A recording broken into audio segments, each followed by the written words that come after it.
ఈ సందర్భాలలో అబద్ధమాడిన దోషము అంటదు.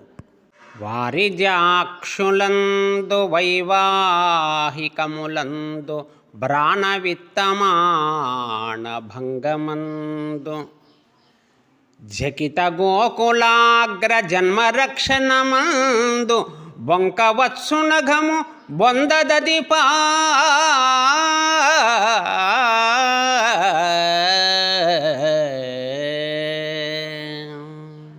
ఓ బలిచక్రవర్తి, ఆడవారికి మేలు జరిగే విషయంలో కానీ, పెళ్ళి కుదిరించుటకు సంబంధించిన విషయములో కానీ, ప్రాణానికి ధనానికి గౌరవానికి భంగం కలిగేటప్పుడు కానీ, భయపడుచున్న గోవులను విప్రులను కాపాడేటప్పుడు కానీ అవసరమైతే అబద్ధం చెప్పవచ్చు. దానివల్ల ఏ పాపం రాదు అని బలిచక్రవర్తికి శుక్రాచార్యుడు ఈ విధంగా చెప్పుచున్నాడు.